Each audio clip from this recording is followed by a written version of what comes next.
Welcome to College Admissions Toolbox, giving you the edge you need to get into the colleges of your dreams, with your host, Steve Schwartz. That's me. Today, we're talking with Lisa Bleich. Welcome to College Admissions Toolbox, Lisa. How are you doing today? I'm great. How are you doing today? Awesome. Thanks so much for being on the show. Now, you've got a really exciting background. You went to Brandeis for undergrad, Harvard MBA, not an easy program to get into.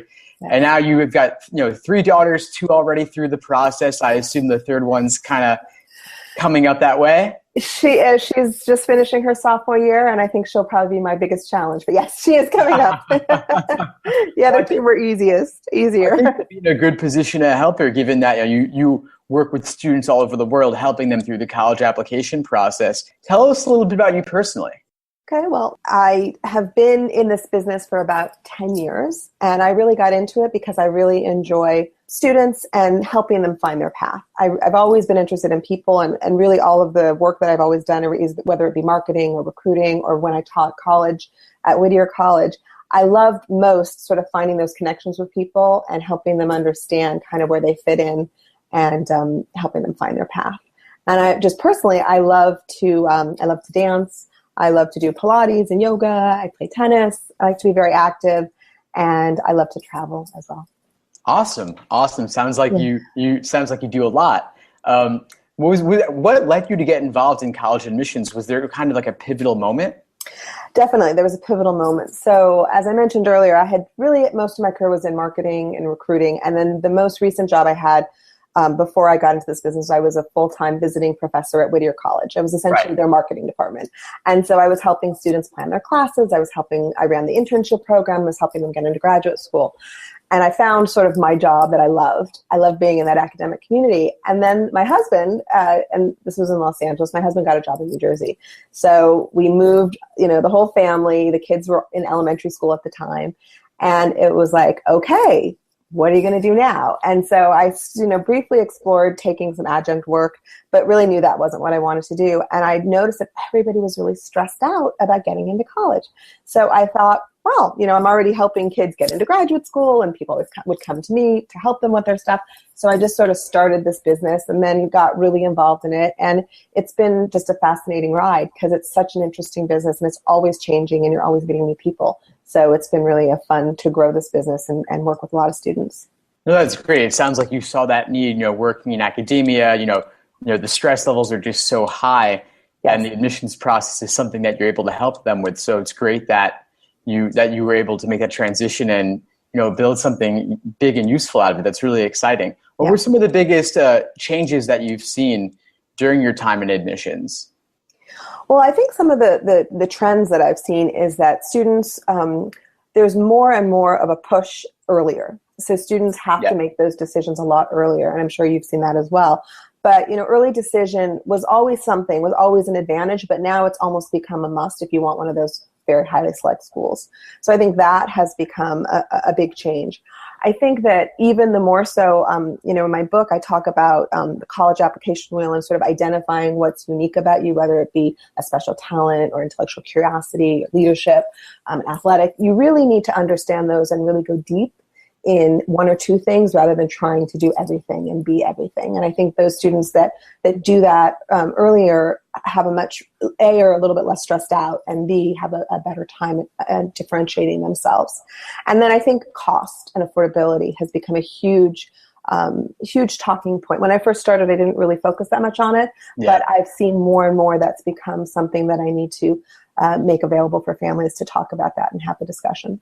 Absolutely. Now, in your book, you talk a lot about, the idea of focus. You have these stories, you've profiled all of these students. Mm-hmm. Could you give us an example maybe of a student who comes to mind who really focused on something specific, maybe in their academic career or in their extracurriculars? Sure. So I had a young man who was very focused on math and science. He had done some science research. He was involved in his high school. He had a science research program, and so he was very involved in that. He was not good at foreign language. English was something he struggled with, but he had sort of this lopsided brain. And I think because he was so focused on that and really loved it so much, and he'd even gone to Greece to do some research. As part of the science research program, he had to get a research internship. And so he had emailed a professor at Penn, and they said, hey, you can do it. The only problem is I am no longer at Penn. I'm in Greece in a lab. So he came to me and he said, well, what should I do? Should I go to Greece? I was like, absolutely, you should go to Greece. This is a great opportunity. So he packed up, he went to Greece, and then he kind of found his sort of science guys, that community where he really felt comfortable. And then he entered the Siemens context, and he got into Hopkins, and now he's doing a PhD at University of Chicago. So he did quite well with that real focus. Oh, that's great. So that, in a way, that even makes it a more compelling story. The fact that he followed this professor all the way to Greece. That's dedication, right? Yes, and it was just sort of an email. He just had emailed her and said, hey, I'm interested. You're doing some work that I'm interested in. Can I work in your lab? And she was, very open to it. And he was finishing his junior year in high school, so it wasn't like he had had a lot of experience to date. No, that's such a useful tip. Just hearing that story. So many of the most amazing opportunities come about not from replying to some advertised job or internship, but just seeking out an opportunity that doesn't even exist. As far as, any sort of listing would have you believe. It's something you have to seek out and kind of create. Exactly. Yeah, taking that initiative and just, reaching out, because you never know who's going to say yes. Absolutely. That's so true. One of the things we love on College Admissions Toolbox are stories. Could you take us to the moment in time of the worst moment you've seen a student experience in the college admissions process? And, we'll talk about some of the lessons we could learn from that. Sure. So about 4 years ago, I was working with a client who was a very, very strong student all around. She sort of was involved in the jazz band and she was involved in track, and she was a straight A student, honors, AP. Everything was really strong. Her test scores were pretty strong. Critical reading was a little bit lower, but nonetheless still strong. And so she had applied early action to Yale and got deferred. And then she cast a wide net and applied to a number of other highly select schools. But of course, thankfully, she also applied to some of her likelies and safeties. And one of those was Penn State Schreier's, which is the honors college. Now, not to say Schreier's is a likely or a safety, because it's a really competitive school. However, she got in there and she got into Tufts. She got into a bunch of other schools. She got into Berkeley. And then she was deciding between Tufts and Schreier's. That's what she had narrowed it down to. So she went to Tufts. She comes to me. She says, I love Tufts. I'm so excited to go. And then I said, that's great. And then the next call I get is, Lisa, I really want to go to Tufts, but now my parents are saying that they won't pay for it. Oh, no. They don't see the value. And that we had always had the discussion about cost. I always had that with all my clients, and it was never part of the discussion. So she's like, can you convince them that there's a value of Tufts over Schreier's? And so I said, okay. So I had the conversation with her. I had the conversation with the parents. And I could absolutely see their point. You have to place value. And because they were from from Britain, they didn't see, they were willing to pay it for an Ivy League, but they weren't willing to pay it for Tufts. Nothing against Tufts. It was just in their mind. Right, the brand name. See that Schreier's honors, which is an outstanding program, was going to be anyway a disadvantage to her than going to Tufts. And she ultimately wanted to go to medical school. There was nothing really to do. And so she ended up going to Schreier's, and thankfully it was a great experience for her. She thrived. She got research opportunities. She traveled. She did everything, took advantage of everything, as I knew she would, because she was just that type of a girl. But at the time it was sort of this, she felt betrayed, because she said, but we never talked about money before. Mm-hmm. And so I think the lesson, and I always do this with clients, is I say, look, as a family, you have to have a conversation about cost and value, and before you get the decisions. So there will be some schools that you as a family say, we're going to go no matter what. We'll figure it out. We'll find a way. And then there's going to be some schools that are like, well, this is a great school, but I'm not willing to pay full freight for it. So if you get the money, whether it be merit or need-based aid, you can go. But if you don't, not happening. And then, of course, there's the financial safeties, where you can go no matter what. And of course, Schreier's in that case was that. And she also got a little bit of money. So I think that's the lesson for that one. And then also just have a very wide net, because you never know what's going to come in as the contender if you're not committing to an early decision school. And then finally, you can be happy anywhere. Yeah. And you could succeed anywhere. And this girl absolutely, she took it, she took the bull by the horns, and she just took advantage of everything, and she never looked back. Oh, it's amazing that she was able to do that.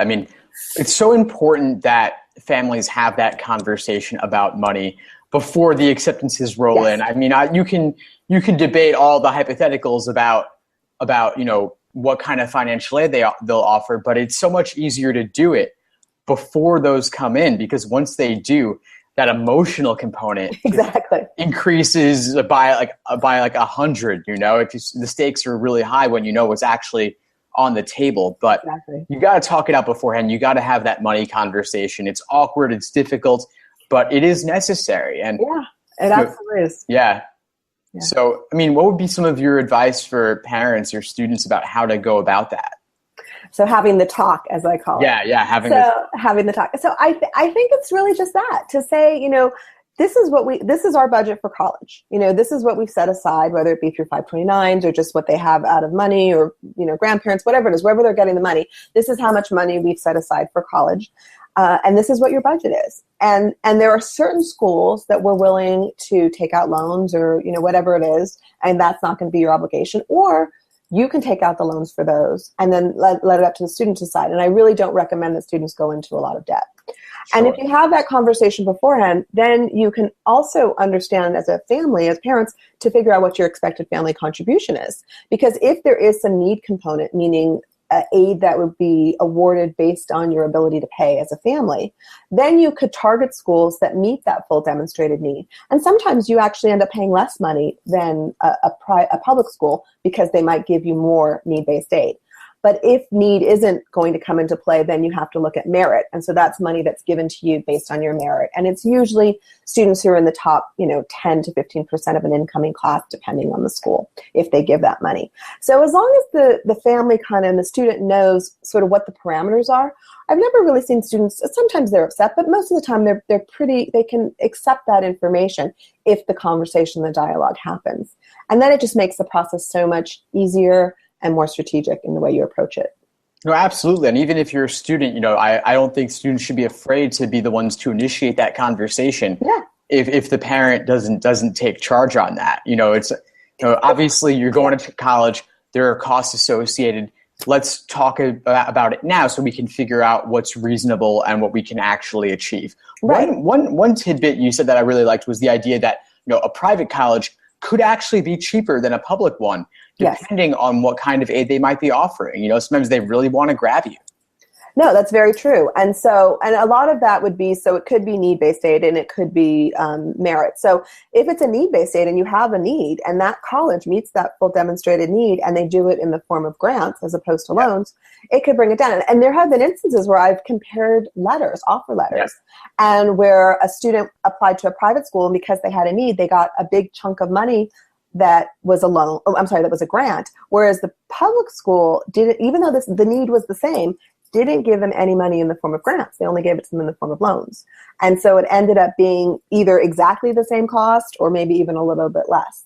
So you don't be afraid to apply to a private school because of the sticker price. Most people don't pay that full cost. Yeah, I see a lot of students get intimidated by the sticker price listed on the website. Yeah. But the thing is, with some of these tuitions being as crazy as they are, very few people are actually paying those tuitions.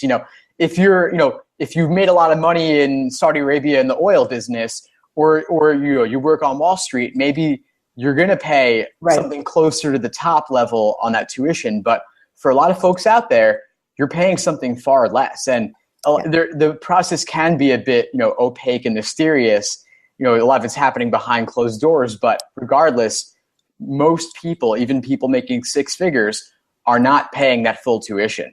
Right. And they can always figure that out. I mean, there's lots of schools. There's a tool called the net price calculator. So if you go on to any school's website, you can take your tax return from the previous year. Now's a good time since most people have just filed back in April. Yeah. And you can get a sense of what would be your expected family contribution at the school of choice. And then you kind of know, okay, well, I'm not going to get anything, or hey, I'm going to get $10,000 a year. So then you could have a sense as to whether it makes sense. Sure, but I've even seen, people living in major metropolitan areas, New York, LA, where the cost of living is high. A parent might think, they're making $150,000 a year potentially, but that doesn't get you as far in a major city as it does in a more rural area. And colleges do understand that. They do. In fact, they didn't used to take that into account, but I was just at a conference last week and speaking with a financial aid person, and they did say that it doesn't take it into account a lot, but it does take it into account a little bit. Yeah, they count. Not as much as we would like, but it does take I mean, they still want their money at the end. But, yes, yeah. But absolutely, no. And the other thing to keep in mind is that the financial aid office is looking at a family's ability to pay, and not necessarily in a given year, but ability to absorb the debt over time. Yeah. So if a family is making a good income, and most of it's based on income assets as well, but mostly income. And even though you don't have that money right here this year, but they feel as a family you can absorb that debt, then that's also something that some of the private schools will take into account. Sure. I want to switch gears a little bit, Lisa, and talk a bit about a moment of insight or inspiration that you've seen the student experience that kind of led them on the path to success. I know you've got so many stories. Did any come to mind? Yeah. So I think one story that was really exciting, and it happened last year and it happened again this year. So I had a young man who was really artistic, really had a very strong artistic vision, and his grades and his test scores didn't necessarily reflect his intellect and his sort of intellectual curiosity and ability to sort of just absorb and think about art. And so we wanted to do industrial design as a major, and that was kind of his goal. And so some schools require a portfolio for that, and some schools do not. So he had University of Cincinnati, which is one of the top schools in the country for that particular discipline. So he applied there, and based on other students who had gotten in the past, I thought he had a pretty good shot of getting in there. And then he had University of Michigan on his list as well as kind of a dream school. His test scores and everything were not at all in line with a typical Michigan profile.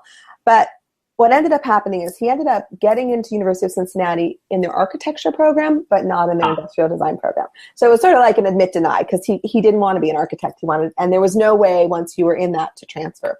So he applied for Michigan, regular decision, but University of Cincinnati didn't look at his portfolio. University of Michigan, about 50% of the decision was based on his portfolio.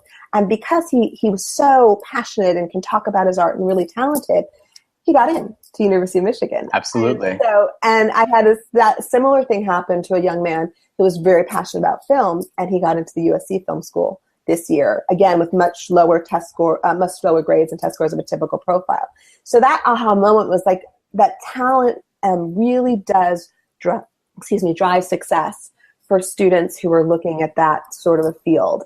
And it's really important to not to rule schools out if a big portion of the admissions process is based on the talent piece. And so I think that's something that was a really wow, that's great. I was very excited for both of them.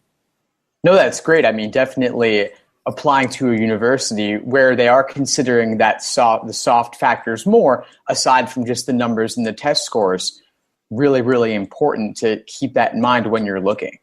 Right. And also when, there are the schools where there's either athletics or talent where that can be as much as, 50%, particularly in the talent of the decision process where the professors get in the realm.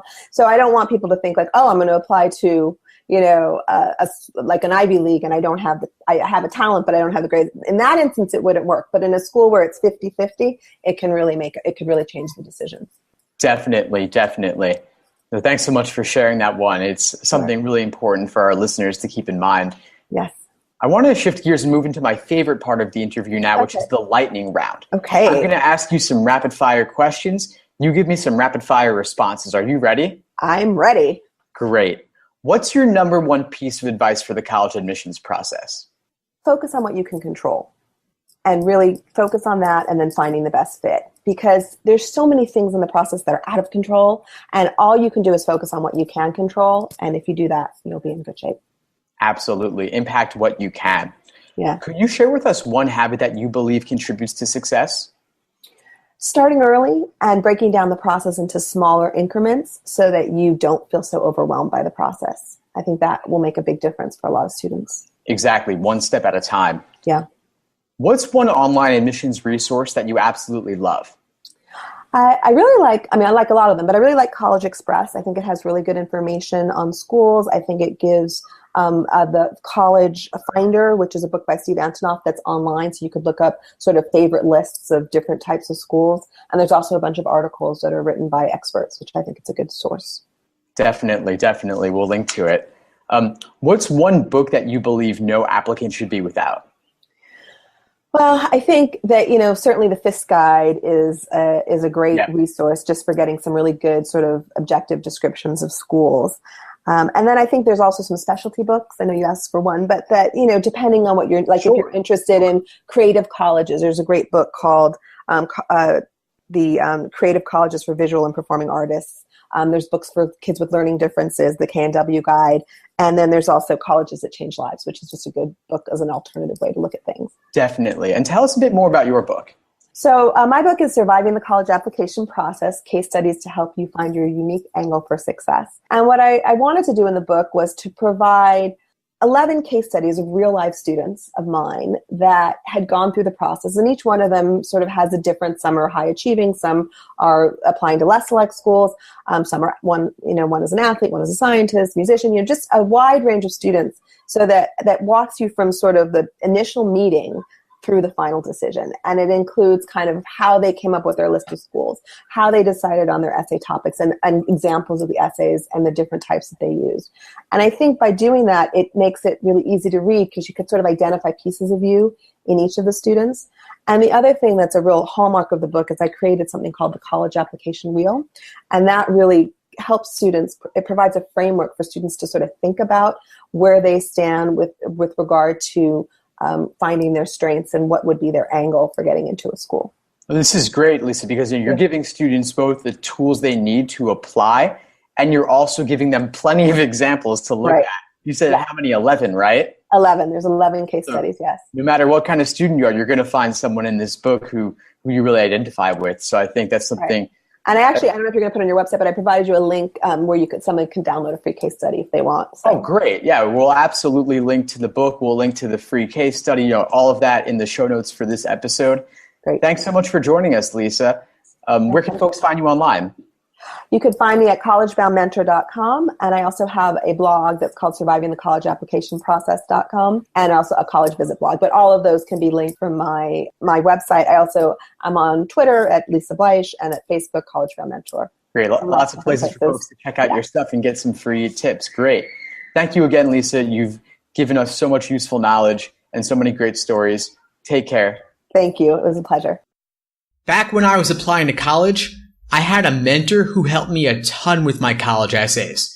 He gave me some great advice that helped me make sure I was answering the key questions that admission officers are asking themselves. And with his help, I was able to significantly improve my rough drafts and submit an effective college essay in the end. It's one of the main reasons I ended up getting into Columbia. And in my conversations with admission officers since then, they've told me several of the key questions they're asking themselves as they read your college essays. I just want to share a couple of them with you now. One of the big ones they ask is, are you involved in your activities because you actually enjoy them, or are you just doing them because you want to get into college? They're also asking if you've gone outside of your high school classes to learn and do research on your own. Another big thing they look to ask themselves is, have you demonstrated an ability to overcome difficult circumstances and distractions in order to succeed? They also want to know if you have the focus and the commitment and the drive to get through college, because it's going to be tough sometimes. These are just a couple of them, but in my premium college essay course, we'll help you make sure you're answering all these questions and many other ones that college admission officers are asking themselves as they review your college essay. You can sign up to get access at collegeadmissionstoolbox.com/essays. And before I sign off, I want to give you some advice from Anthony, a student I helped last year. He's now at UPenn, and he had some advice to share on answering the question about whether you're able to overcome those difficult challenges. He wrote to me, and I quote, "Write about mentors and hard work situations. I spoke very honestly about being inexperienced as an intern at a startup and what I learned from it. It's key to be honest about your weaknesses. Nobody's weakness is that they are too diligent or that they're always on time. Everybody has weaknesses. More importantly, what have you done to work on overcoming your weaknesses?" So I want you to look at your college essay drafts again and have the people helping you review your essays ask themselves whether you're answering these questions and edit as you need to. Then email me your final draft, at steve@collegeadmissionstoolbox.com. I'd love to see what you've written. Thanks for listening to College Admissions Toolbox. Head over to www.collegeadmissionstoolbox.com to get more free tools and resources that will help you get into the colleges of your dreams.